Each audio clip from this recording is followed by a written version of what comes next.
सारा प्रणाम।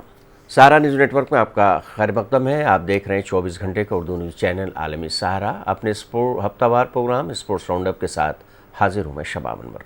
जैसा कि आप जानते हैं कि जैसे जैसे लॉकडाउन अनलॉकडाउन में तब्दील हो रहा है, वैसे वैसे दीगर सरगर्मियाँ जो हैं सब शुरू हो रही हैं धीरे धीरे करके, और इसमें खेलकूद की सरगर्मियाँ भी शामिल हैं। लॉकडाउन के दौरान हम लगातार आपको ये बताते रहे कि किस तरह से खेलकूद की सरगर्मियाँ शामिल होंगी। पिछले प्रोग्राम में हमने आपको बताया था कि मुल्क के स्पोर्ट्स मिनिस्टर किरण रिजिजू जी ने ऐलान किया है कि मुल्क में स्पोर्ट्स एक्टिविटी जो नेशनल लेवल पर है वो बाज़ाब्ता तौर पर सितंबर के आखिरी हफ्ते या अक्टूबर के पहले हफ्ते से शुरू कर दी जाएगी।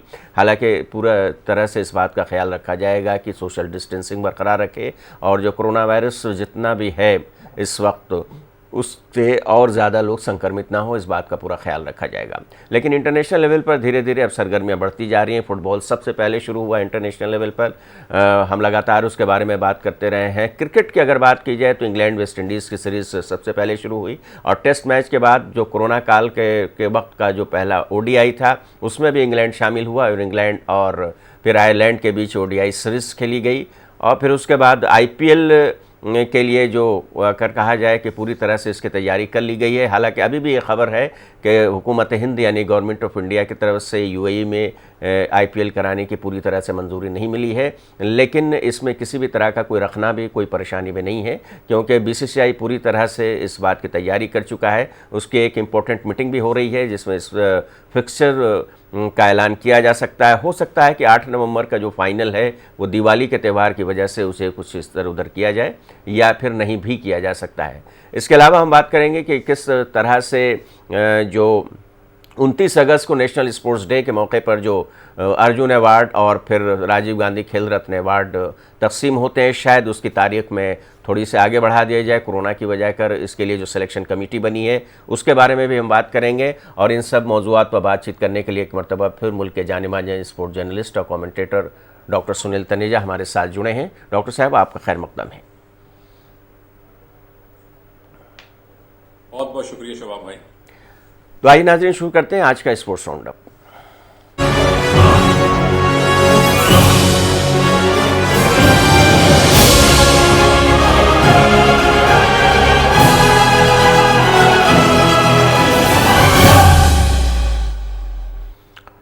सबसे पहले बात IPL की करेंगे, जिसका UAE में होना लगभग तय माना गया है। हालांकि अभी तक बाज़ाब्ता तौर पर इसका फिक्सर का ऐलान नहीं हुआ है। आप प्रोग्राम अगर देख रहे होंगे तो उस दौरान भी कभी भी आपको खबर मिल सकती है। एक इम्पोर्टेंट मीटिंग इस सिलसिले की मुनक़िद होने वाली है, जिसमें पूरी तरह से ये फैसला लिया जाएगा कि किन किन तारीख को इसका इनेकाद होगा।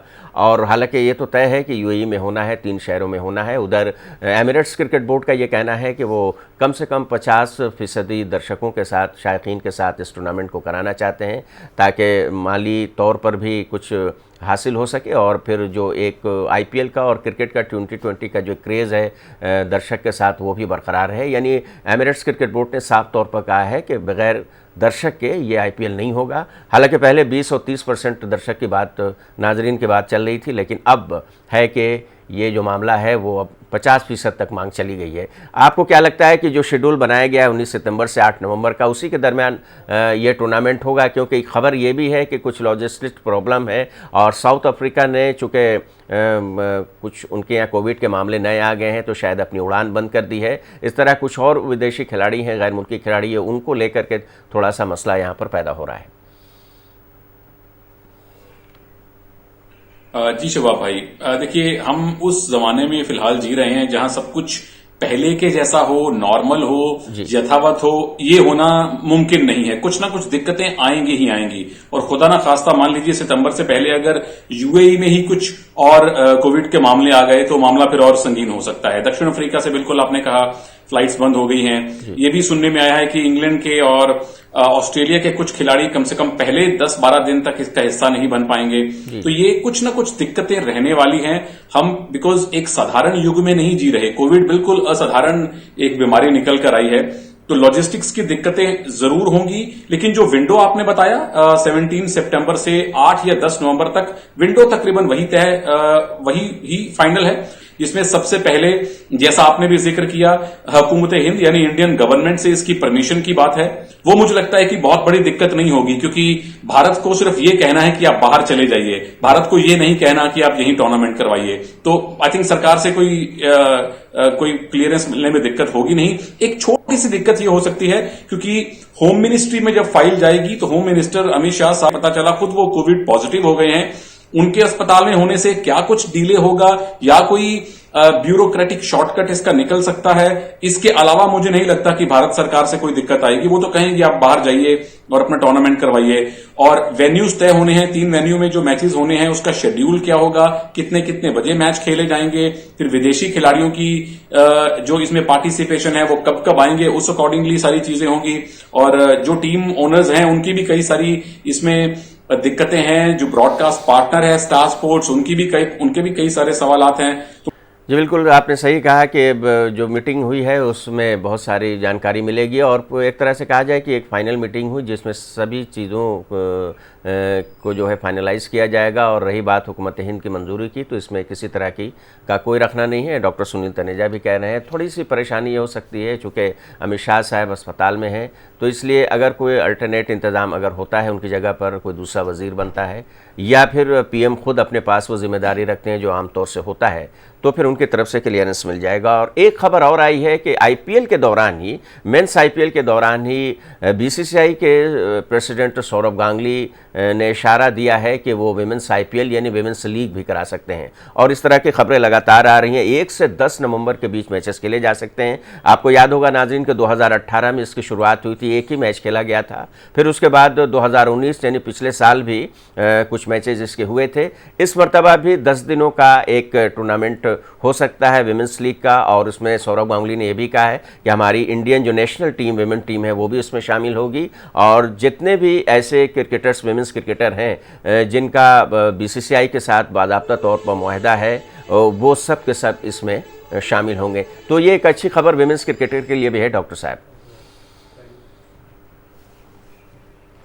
जी, काफी अच्छी खबर है। और विमेन्स क्रिकेट टीम ने, भारत की टीम ने पिछले 5-7 साल में जैसा प्रदर्शन किया है, मतलब मिथाली राज का एरा ले लें या उससे पहले झूलन दीदी थे, रुमाली धर खेलते थे, और अब चूंकि हरमनप्रीत कौर भारत की कैप्टन है, खुद जाना माना नाम बन गई हैं, जिमाइमा रोड्रिगेज हैं, शिफाली वर्मा है, स्मृति मंधाना है, मिथाली राज पर तो इनफैक्ट फिल्म भी बन रही है। तो पिछले कई सालों से भारतीय विमेन्स क्रिकेट टीम ने भी सुर्खियां बटोरी हैं। उनके मैचेस की कुछ कमेंट्री करने का सौभाग्य इस साल मुझे मिला था। जब भी विमेन्स टीम खेलती है तो दर्शक उतने ही चाव से उनका मैच भी देखते हैं जितना कि पुरुष टीम का मैच वो जिस चाव के साथ देखते हैं। तो बिल्कुल एक प्रॉपर अब उनको विंडो दी जा रही है। जैसा आपने जिक्र किया, 1 से 10 नवंबर ये तिथियां तय कर दी गई हैं और आईपीएल की ही साइड लाइन्स पर, उसके ही पैरेलल ये टूर्नामेंट खेला जाएगा यूएई में। और भारतीय स्टार्स के साथ जितने भी विदेशी खिलाड़ी इसमें आ सकें, ऑस्ट्रेलियंस के आने की चांसेस कम है क्योंकि वहां विमेन्स बिग बैश लीग चल रहा होगा। लेकिन जब भारत की महिलाएं खेलेंगी, जितने भी और विदेशी खिलाड़ी अवेलेबल हों उनके साथ, तो उसका चार्म अलग होगा। और ये भारतीय महिला क्रिकेट के उत्थान का, उनकी तरक्की का एक प्रतीक है और उसका एक टेस्टिमनी भी है कि बिल्कुल आईपीएल के पैरेलल 4 टीम्स का एक टूर्नामेंट विमेन्स के लिए भी होगा। तो चलिए नाज़रीन को विमेंस क्रिकेट का भी नज़ारा आईपीएल में देखने को मिलेगा। आईपीएल के दौरान क्योंकि 4 टीमों का विमेंस लीग भी होगा इस दौरान। और जैसे कि नाज़रीन आप जानते हैं कि कोरोना के बाद जो पहला टेस्ट मैच हुआ है, जो पहला इंटरनेशनल मैच हुआ टेस्ट मैच की शक्ल में, वो इंग्लैंड और वेस्ट इंडीज़ की सीरीज़ थी और वो सीरीज़ को इंग्लैंड ने बहुत आसानी के साथ जीता। जैसा कि हम पिछले प्रोग्राम में ही इस बात का अंदाज़ा लगा चुके थे कि इंग्लैंड को कोई परेशानी नहीं होनी चाहिए। और उसके बाद जो कोरोना के बाद का जो पहला ओडीआई जो हुआ उसमें भी इंग्लैंड इन्वॉल्व रहा है और इंग्लैंड ने, आयरलैंड निस्बतन कमज़ोर टीम इंग्लैंड से मानी जाती है, लेकिन अगर ये देखा जाए तो आयरलैंड के खिलाड़ियों ने भी मतलब कोशिश इस बात की कि जो साइकोलॉजिकल प्रेशर था उससे बाहर निकलने की कोशिश की जाए और एक जो इतने दिनों के बाद एक नया माहौल मिला है क्रिकेट का, उसमें रमने की कोशिश की जाए। तो ये सीरीज़ भी अगर कहा जाए तो डॉक्टर सुनील तनेजा काफ़ी इंपॉर्टेंट थी दोनों ही टीमों के लिए, क्योंकि ओडीआई पहला खेला गया उसमें भी इंग्लैंड इन्वॉल्व रहा और उसके बाद इससे पहले टेस्ट सीरीज़ में भी इंग्लैंड का ही इन्वॉल्वमेंट था। जी बेशक। अब इनफैक्ट हम उस दौर में हैं शबाब भाई, जब कोविड के बाद स्पोर्ट्स अपनी पटरी पर लौट आ रहा है। तो इससे मतलब ये इस वक्त ये मैटर ज्यादा नहीं करता कि कौन सी टीम जीती है। सबसे ज्यादा मैटर आज की तारीख में ये करता है कि टीम्स खेल रही हैं, कौन कौन सी टीम खेल रही हैं। आयरलैंड भले ही इंग्लैंड के साथ कोई मुकाबला नहीं है उनका जहां तक क्रिकेट का सवाल है, लेकिन आयरलैंड ने अब अपना नाम इतिहास में दर्ज करवा लिया है कि कोविड जैसी इतनी बड़ी महामारी के बाद जो पहला ओडीआई मैच खेला गया उसमें उनकी टीम शिरकत कर रही थी। ठीक उसी तरह जब 1992 में भारतीय टीम ने दक्षिण अफ्रीका का दौरा किया था तो इतने लंबे अंतराल के बाद कौन सी पहली टीम दक्षिण अफ्रीका गई थी, उसी तरह अब वो जो तवारीख है वो आयरलैंड के लिए भी एक इतिहास बन गई है कि हां, हम पोस्ट कोविड एरा में पहला ओडीआई खेलने वाली टीम बने थे। बिल्कुल, तारीख में तो अपना नाम बिल्कुल आपने सही कहा कि दर्ज कर लिया है आयरलैंड की टीम ने, चाहे नतीजा जो भी रहा हो। ये बिल्कुल मानी नहीं रखता। इस वक्त सबसे ज़्यादा इंपॉर्टेंट इस बात का है कि स्पोर्ट्स की एक्टिविटी कितनी जल्दी, कितनी तेज़ी के साथ बहाल हो रही है। बोरिस जॉनसन कोविड के सिलसिले में थोड़ा सा एंटिसिपेशन लगाने में शुरू से ही नाकाम होते साबित हो रहे हैं, चाहे मुल्क में कोविड के सिलसिले का मामला हो या बहुत जल्दी जज्बाती हो जाते हैं और कुछ फैसले ले लेते हैं और वो फैसले उन्हें बार बार बदलते पड़ते हैं। क्रिकेट के सिलसिले में भी फैसला बदलना पड़ा है कई बार उन्हें। पिछली बार उन्होंने कहा था कि 1 अगस्त से हम शायकीन की एंट्री दे देंगे, लेकिन ऐसा नहीं हो सका क्योंकि ये मुमकिन नहीं हो पा रहा था। अब उन्होंने डॉक्टर सुनील तनेजा 2 हफ्ते का और वक्त मांगा है कि 2 हफ्ते के बाद एंट्री मिल जाएगी। शुरू में उन्होंने अक्टूबर कहा था, लेकिन फिर से उन्होंने बदलकर 1 अगस्त कर दिया था, जो कि मुमकिन नहीं हो पाया। देखिए शिवा भाई, सियासतदान जिस भी मुल्क के हों, अब आप तो बहुत ज्यादा ये चीजें कवर करते हैं एक एंकर के तौर पे, सियासतदान किसी भी मुल्क के हों वो अक्सर कई बार ऐसी बातें कह जाते हैं जिस पर टिक पाना उनके लिए भी मुमकिन होता नहीं है। और बोरिस जॉनसन तो वैसे भी यू टर्न के उस्ताद माने जाते हैं इंग्लैंड में। भाई आप वहां के वजीर आला हैं तो थोड़ा सा सोच समझ कर उनको बोलना चाहिए। और दूसरी बात यह भी है कि हम अब ऐसे युग में हैं जहां पर एक्साइटमेंट बड़ी जल्दी हमारी भावनाओं पे हावी हो जाती है। हम सब जानते हैं कि आज के तारीख में अगर कोई खेल खेला भी जा रहा है बिना दर्शकों के ही सही, वही बहुत बड़ी गनीमत है। इतनी जल्दी ओवर एक्साइटमेंट में कमिट कर देना कि नहीं हम 1 अगस्त को दर्शक ले आएंगे, नहीं हम 1 अक्टूबर से ले आएंगे, नहीं हम उससे जल्दी ले आएंगे, मुझे लगता है कि जॉनसन साहब को इससे गुरेज करना चाहिए। क्योंकि दर्शकों के साथ ठीक है, खेल जो है वो दर्शकों के साथ ही अच्छा लगता है, लेकिन दर्शकों की मौजूदगी से ज्यादा अहम चीज है उनकी सेफ्टी और खिलाड़ियों की सेफ्टी। पर्सनल तौर पर, जाती तौर पर मैं ये मानता हूं, चाहे इंग्लैंड हो चाहे भारत हो, जब तक हम 200% श्योर ना हो कि दर्शकों के मैदान में बैठने से कोई नुकसान नहीं होगा, बीमारी नहीं फैलेगी, तब तक हमें उनकी एंट्री के बारे में सोचना भी नहीं चाहिए। ये फेयर नहीं है आपकी जनता के प्रति। बिल्कुल। और अब एक ऐसी खबर पर हम चर्चा करेंगे जो कि डॉक्टर सुनील तनेजा साहब का कमेंट इस पर काफ़ी इंपॉर्टेंट रखता है, क्योंकि वो खुद एक बड़े कमेंटेटर हैं। संजय मंजरेकर इस वक्त क्रिकेट के पैनल से बाहर हैं और उन्होंने बीसीसीआई के सदर सौरव गांगुली से, और कहा जाए कि पूरी तरह से यानी कि board of cricket control in India से ये दरख्वास्त की है कि वो तमाम ज़ाब्तों का ख्याल रखेंगे, तमाम डिसिप्लिन का ख्याल रखेंगे, उन्हें अब पैनल में दोबारा शामिल कर लेना चाहिए। सुनील तनेजा साहब, एज ए कमेंटेटर आपका क्या रिएक्शन होगा इस पर कि अब बहुत दिन हो गया, अब उन्हें वापस ले लेना चाहिए? जी बिल्कुल, संजय मांजरेकर एक बेहद उम्दा कमेंटेटर हैं। मुझे याद है अपने संन्यास के बाद जब उन्होंने पहली बार कमेंट्री की थी तब वो पेशेवर बने नहीं थे। एक चैरिटी मैच खेला गया था मुंबई में, जब पहली बार मैंने उनको सुना था और मैं काफी प्रभावित हुआ था। दूसरी बात यह है कि वो बाइलिंगुअल हैं, हिंदी और अंग्रेजी दोनों में उनकी अच्छी पकड़ है। और ठीक है, उनसे कुछ ऐसी ऑन एयर ऐसी बातें हुई हैं जो शायद नहीं होनी चाहिए थी। रविंद्र जडेजा जैसे इतने कमाल के क्रिकेटर को उन्होंने बिट्स एंड पीसीस क्रिकेटर कह दिया। हर्षा भोगले जैसे टुकड़े में प्रदर्शन करने वाला के साथ जिस तरह से उन्होंने टुकड़े टुकड़े में प्रदर्शन करने वाला कहा। हर्षा भोगले ने अपना एक विचार दिया, संजय मांजरेकर ने उस विचार से असहमति जताई, लेकिन बड़े रूड तरीके से जताई। अब मैं और संजय बनर्जी भी कमेंट्री करते हैं, कई बार वो मेरी बात से सहमत नहीं होते, कई बार मैं उनकी बात से सहमत नहीं होता, लेकिन असहमति जताना और थोड़ा रूखा हो जाना, इन दोनों में फर्क होता है। और मांजरेकर साहब कम से कम 2 बार इस सीमा को लांघ चुके हैं।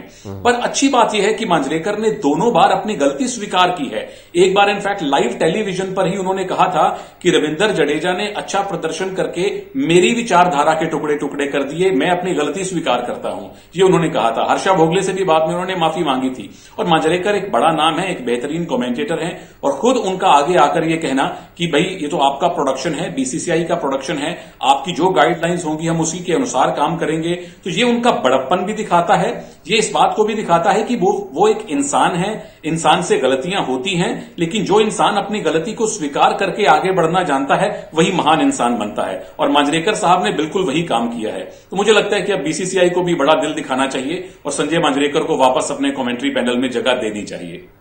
तो चलिए, अब हम उम्मीद करते हैं कि अब जल्दी संजय मांजरेकर एक मरतबा फिर नजर आएंगे। तमाम बातें डॉक्टर सुनील तनेजा ने कह दी कि किस तरह से उन्होंने डिसिप्लिन को ताक पर रखा, फिर उसके बाद अपनी गलती भी मानी। एक बड़े इंसान की पहचान होती है और हमें उम्मीद करनी चाहिए कि जब खुद से वो बीसीसीआई से ये गुजारिश कर रहे हैं, अपील कर रहे हैं कि उन्हें फिर से मौका मिले, वो पूरा ख्याल रखेंगे ज़ाब्तों का, तो उन्हें मौका मिलेगा। एक ब्रेक का वक्त हो गया है। डॉक्टर सुनील तनेजा हमारे साथ लाइव रहेंगे। ब्रेक के बाद लौटेंगे तो कुछ और खेल की खबरों पर बात करेंगे।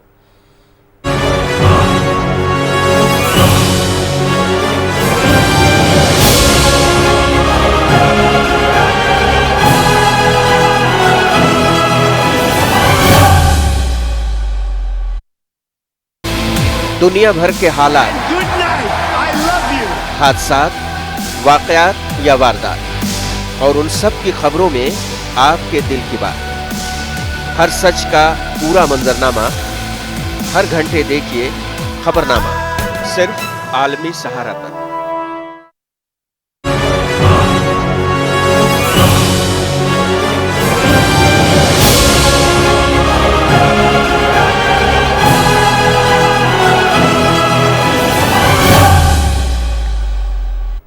ब्रेक के बाद एक बार फिर आपका खैर मकदम है। आप देख रहे हैं स्पोर्ट्स राउंड अप। हमारे साथ मौजूद है बात करने के लिए मुल्क के जाने माने स्पोर्ट जर्नलिस्ट और कमेंटेटर डॉक्टर सुनील तनेजा साहब।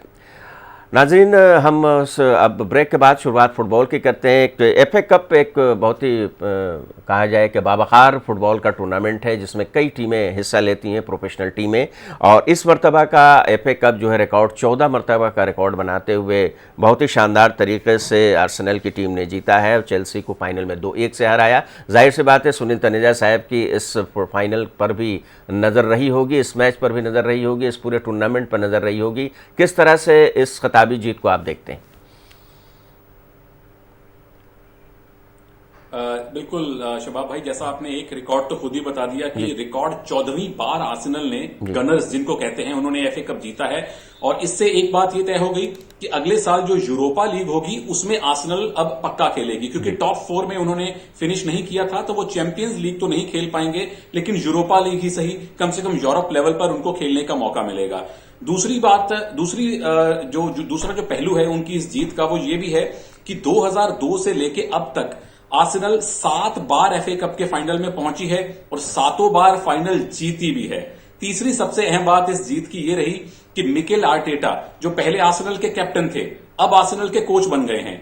एज अ कैप्टन भी मिकेल आर्टेटा ने एफए कप जीता है आर्सेनल के साथ, और एज अ कोच भी उन्होंने एफए कप जीता है आर्सेनल के साथ। और 1987 के बाद पहली बार ऐसा हुआ है कि किसी कोच का आर्सेनल के साथ पहला सीजन है और पहले सीजन में ही वो एफए कप के विजेता बन गए हों। तो कई सारे इतिहास आर्सेनल ने कल रात इस जीत के साथ दर्ज किए हैं। उनके कमाल के खिलाड़ी ओबामेयांग ने 2 गोल किए।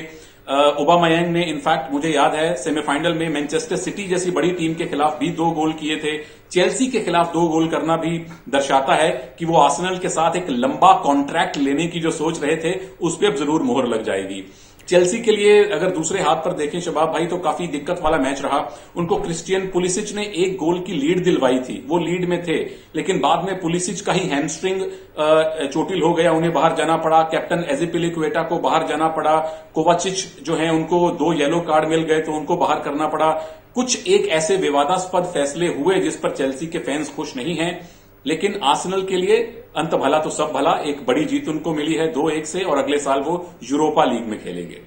तो चलिए, बहुत तफसील से आपने इस मैच और इस खिताबी जीत के बारे में बताया। और आपको इस तरह की जो कंट्रोवर्सीज़ की बात है तो फुटबॉल में आमतौर से देखने को मिलती है, और यही फुटबॉल को बहुत आगे तक ले जाने में शायद मददगार भी साबित होता है, क्योंकि इंजरी और इस तरह की कंट्रोवर्सी, ये 2 चीज़ बहुत जल्दी होने लगती है फुटबॉल के मैदान पर, उसके बाद सब कुछ अपने आप ठीक हो जाता है। और नाज़रीन, हम आपको याद दिलाना चाहेंगे कि अगस्त का महीना शुरू हो चुका है, और ये महीना वो महीना है जिसकी 29 तारीख को नेशनल स्पोर्ट्स डे पूरा मुल्क मनाता है। क्योंकि हॉकी के जादूगर ध्यानचंद जी का यौम पैदाइश है और इसी दिन पिछले कई वर्षों से नेशनल अवार्ड जो कहलाता है, अर्जुन अवार्ड, उसके बाद फिर शुरुआत हुई राजीव गांधी खेल रत्न अवार्ड जो सबसे बड़ा अवार्ड है, फिर उसके बाद कोचेस के लिए अवार्ड होता है, उसकी तकसीम की जाती है राष्ट्रपति भवन में, सदर जमहूरिया के हाथों से ये अवार्ड तकसीम होते हैं। हालांकि इस बार 29 अगस्त को ये तकरीब कोरोना की वजह कर शायद नहीं हो पाए, इसे 1-2 महीने के लिए टाला जा सकता है, लेकिन बहरहाल खिलाड़ियों के नाम पेश किए जा चुके हैं और अब सिलेक्शन कमेटी भी बन चुकी है पूरी तरह से। अगर कहा जाए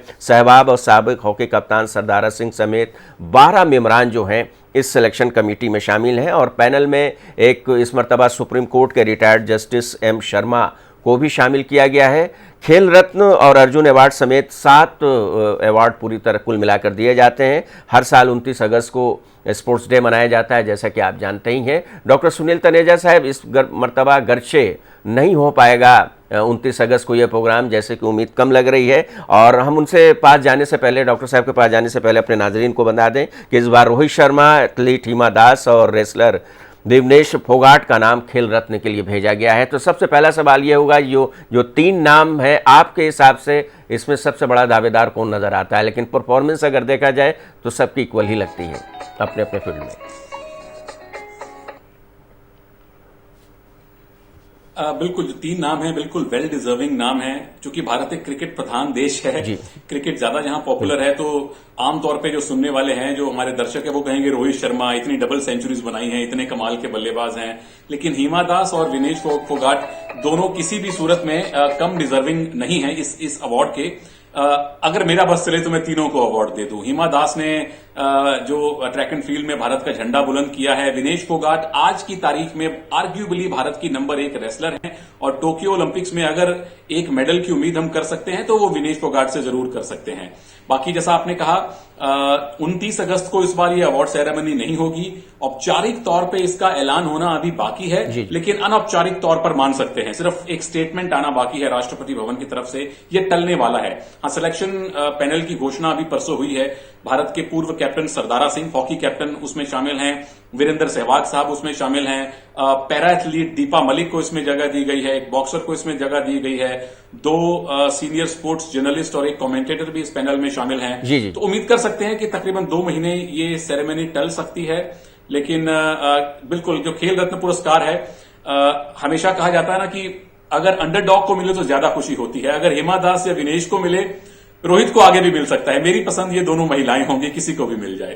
तो चलिए, आपकी पसंद दोनों महिलाएं हैं और इनमें से किसी एक को भी मिल जाए तो आपको बहुत खुशी होगी। और जो बचे हुए 4 मिनट, 3.5 मिनट हमारे पास हैं, उसमें एक ऐसा दर्द बयां करने वाली एक खबर हमारे पास है, जो कि पिछले लॉकडाउन के दौरान लगातार डॉक्टर सुनील तनेजा इस बात पर तशवीश का इजहार करते रहे, इस बात पर अफसोस उन्हें होता रहा है कि बहुत सारे क्रिकेटर, बहुत सारे ऐसे छोटे प्लेयर हैं जिन्हें बेरोजगारी का सामना करना पड़ रहा है। और इसी तरह की एक तस्वीर निकलकर सामने आई है। हिंदुस्तानी व्हील चेयर क्रिकेट टीम के साबिक कप्तान राजेंद्र सिंह पत्थर तोड़कर अपने खानदान वालों का, घर वालों का इस वक्त पेट भर रहे हैं। एक बहुत ही ऐसी अफसोसनाक तस्वीर सामने आई है जिसे हम आप स्क्रीन पर दिखा रहे हैं।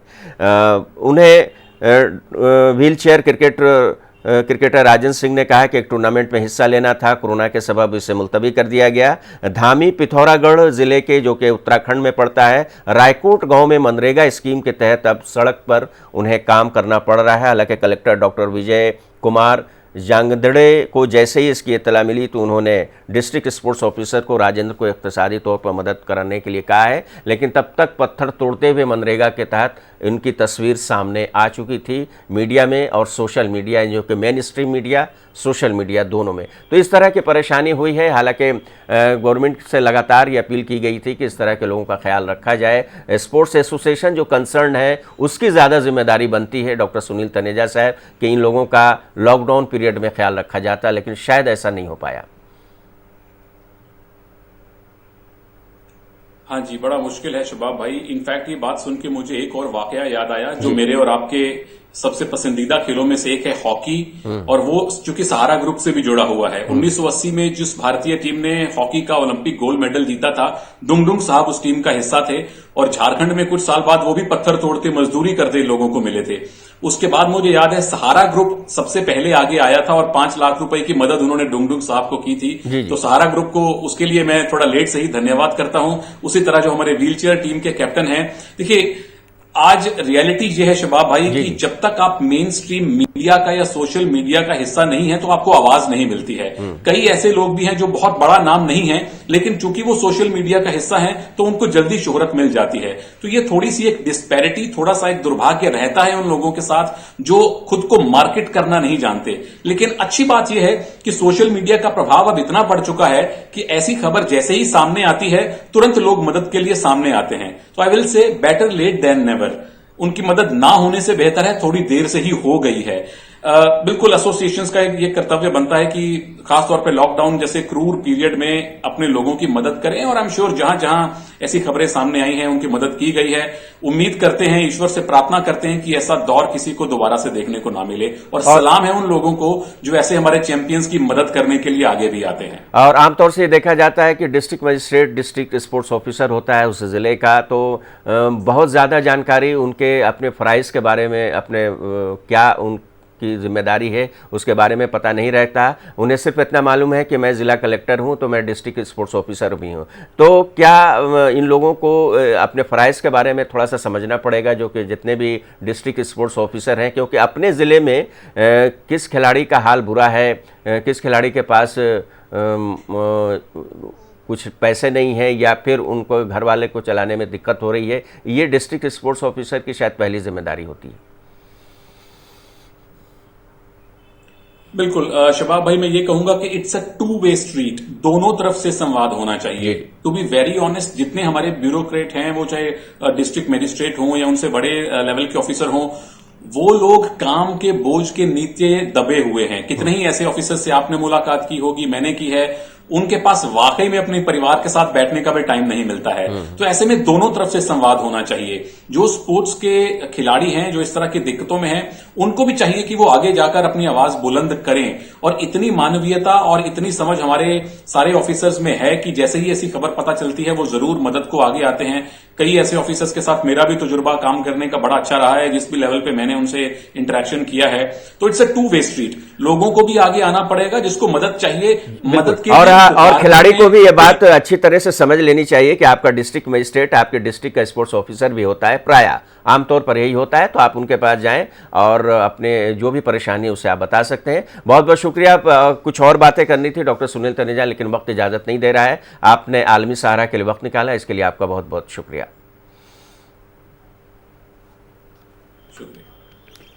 तो नाज़रीन, आज के स्पोर्ट्स राउंडअप में बस इतना ही।